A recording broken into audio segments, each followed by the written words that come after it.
সুপ্রিয় দর্শক আসসালামু আলাইকুম। আজকে একটা বিষয় বলার জন্য এখানে বসলাম। দেখেন 5ই আগস্টের পরে এই যে বাংলাদেশ থেকে স্বৈরাচার দূর হলো, এরপরে বাংলাদেশের বিভিন্ন দুর্নীতির সেক্টরে হাত দেওয়া হলেও বেশ কিছু সেক্টর কিন্তু বাদ পড়ে গেছে। যেমন আমি গত একটা ভিডিওতে বলেছিলাম, এই যে আমাদের বাংলাদেশের ভূমি অফিস, দেখেন পল্লী বিদ্যুৎ অফিস নিয়ে কথা আমি পরে বলবো, আমি আগে ভূমি অফিস নিয়ে কথা বলতে চাই। আমার ইনবক্স ভইরা গেছে। দেখেন সরকারি ফি হলো একটা জমি খারিজ করতে সর্বোচ্চ 1170 টাকা নেওয়ার কথা, কিন্তু এমনও জমি আছে যেটা খারিজ করতে 15 থেকে 20,000 টাকা নিছে। অসংখ্য প্রমাণ আছে। কয়টা প্রমাণ লাগবে আপনার? আমার ইনবক্স একেবারে ভইরা গেছে যে হাশেম ভাই আমার কাছ থেকে 15,000 টাকা নিছে, হাশেম ভাই আমার কাছ থেকে 12,000 টাকা নিছে, আমাকে একটু সহযোগিতা করেন। দেখেন আমি মানুষ কিন্তু একলা, আমি কিন্তু একেবারেই একলা মানুষ। আমার কিন্তু কোনো দল বা গোষ্ঠী নেই, আমার কিন্তু অস্ত্রশস্ত্র নেই। আমি যেটা বলতে পারি আমার একটা মাত্র শক্তি, সেটা হলো আপনারা আমার কথাগুলো শোনেন, আমাকে দেখেন, এটাই আমার শক্তি। জাস্ট আমি আপনাদেরকে দেখাইতে পারবো যে অমুক জায়গায় অমুক দুর্নীতি হচ্ছে, সেইটা কিন্তু আমি সমাধান করতে পারবো না ভাই। কারণ ওই যে বললাম মানুষ আমি একলা, আমি কিন্তু ভূমি অফিসে গিয়ে মারামারি করতে পারবো না। জাস্ট আমি সত্যটা তুলে ধরতে পারি। তো এই সত্যটা তুলে ধরতে গিয়ে বিভিন্ন সময় আমার নিজেকে বিপদগ্রস্ত হতে হয়, আমি নিজে বিপদে পড়ি, তখন আমাকে কে রক্ষা করবে? এই যে আমার সঙ্গে আপনারা 10 লাখ মানুষ যুক্ত, আপনারা আমার কথা শোনেন, তো আমারও তো বিপদ আপদ আসে ভাই, তখন আমাকে কে দেখবে? আমি যতই কথা বলি যে ভূমি অফিসে ঢুকলে কিন্তু অসৎ কর্মকর্তাদের চাকরি নিয়ে টানাটানি লেগে যাবে, প্রকৃতপক্ষে আমার কিন্তু শক্তি নেই।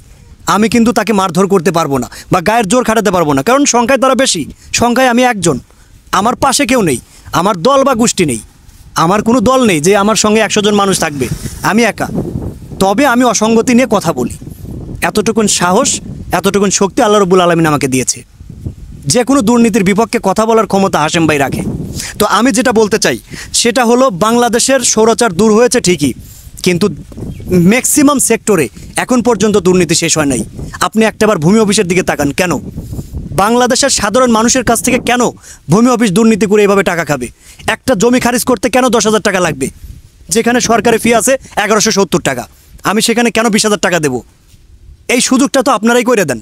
ভূমি অফিসে গিয়ে বলেন বাবা আমি ঘুরতে পারবো না, আমি দৌড়াদৌড়ি করতে পারবো না, আমার জমিটা তুমি খারিজ করে দাও, কত নিবা? আরে উনি 1170 টাকা নিয়ম, আপনি কত নেবেন কেন কথাটা বলবেন? এই আপনার কারণেই তো তারা ঘুষ খাওয়ার সুযোগটা পাওয়া যায়। আর দোষ দেন শুধু তাদেরকে, দোষ কি আমাদের নাই? আপনি একটু দৌড়াদৌড়ি করতে চান না, আপনি একটু সময় দিতে চান না, আপনি সেখানে গিয়ে দালাল ধরেন, দালাল ধরে তাকে বলেন কত টাকা লাগবে বলেন। এই জিনিসটাই খারাপ, এইখান থেকে আমাদের বের হয়ে আসতে হবে। আর এই সমস্ত দালাল, এগুলো পিটানো কোনো ব্যাপারই না। জাস্ট নিজে শক্ত হন, নিজের জায়গার থেকে একটাবার সোজা হয়ে দাঁড়ান যে আমি ঘুষ দেব না, আমি ঘুষের বিপক্ষে। আপনি শুনলে অবাক হবেন, আমি যে এত প্রতিবাদ করি, এত কথা বলি ভূমি অফিস নিয়ে, বিদ্যুৎ অফিস নিয়ে, আমার নিজের বাবা, আমার নিজের পরিবার কিন্তু দীর্ঘ 3 বছর যাবৎ বিদ্যুৎ পায় না। আপনি কি জানেন? আমার মা দীর্ঘ 3 বছর যাবৎ কষ্ট করে অন্যের বাড়ির থেকে পানি নিয়ে এসে রান্নাবান্না করে, তারপরেও তার বাসায় কারেন্ট নেই। কেন কারেন্ট নেই? কারণ আমরা অন্যায়ের সঙ্গে আপোষ করিনি। আমাদের বলেছিল তুমি, আমাদের আওতাটা একটু দূরে পড়ে, 130 মিটারের বাইরে পড়ে, যে কারণে আমাদের নাকি পোল কিনতে হবে। তো সরকার কোথাও লিখে দেয় নাই যে পোল কিনতে হবে। আপনি একটা বাসা বাড়ি করছেন, সেইখানে আপনার বিদ্যুৎ নিতে হবে, আপনি একটু আওতার বাইরে পড়ে গেছেন, যে কারণে আপনার পোল কিনতে হবে।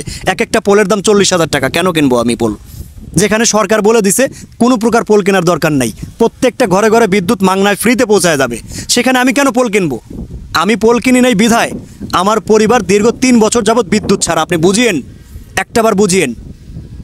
আমার বাবার টাকা কিন্তু কম নাই, আমার নিজেরও টাকার কম নাই, আমি 3টা পোল অনায়াসে কিনতে পারি, কিন্তু আমি কিনবো না। অন্যায়ের সঙ্গে আমি আপোষ করব না। 3 বছর কেন, 30 বছর পর্যন্ত আমি দেখব অন্যায় কোথায় গিয়ে শেষ হয়, সেটা আমি দেখে ছাড়বো। একটাবার সোজা হয়ে দাঁড়ান। আপনি বলেন যে আমি ঘুষ দেব না, তারপরে দেখেন আপনার কাছ থেকে ঘুষ কে নেয়। এই যে ভূমি অফিসে গেলে আপনি বলেন 15,000 টাকার নিচে জমি খারিজ হয় না, আপনি একটাবার চেষ্টা করে দেখেছেন?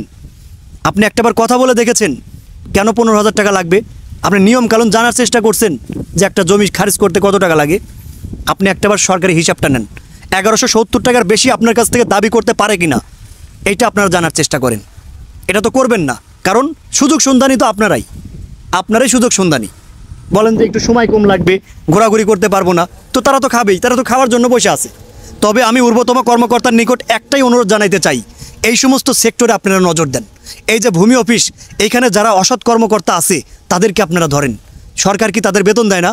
সরকারি বেতনে তাদের সংসার চলে না, তাদের পোলাপান পড়াশোনা করাইতে পারে না, আবার সাধারণ মানুষের কাছ থেকে ঘুষ খেতে হয়। এই যে যারা পড়াশোনা জানে না, যারা অশিক্ষিত মানুষ, আমার বাবাও তো পড়াশোনা জানে না, তো তারা তো কিছু বুঝবে না। তাদের কাছ থেকে যে অসৎভাবে আপনারা ঘুষগুলো খান, এটা শেষ কোথায়? এটা শেষ করবে কে? আমি একা কিছু করতে পারবো না ভাই। আপনাদের সবাইকে আমার পাশে থাকতে হবে এবং নিজ নিজ জায়গার থেকে সোজা হয়ে দাঁড়াতে হবে। আশা করি আপনাদেরকে বোঝাইতে পেরেছি। তো আজ এ পর্যন্তই, দেখা হচ্ছে আমার আগামী যে কোনো একটা গুরুত্বপূর্ণ ভিডিও নিয়ে। সে পর্যন্ত সকলে ভালো থাকবেন, সুস্থ থাকবেন, হাসি সঙ্গে যুক্ত থাকবেন। আল্লাহ হাফেজ।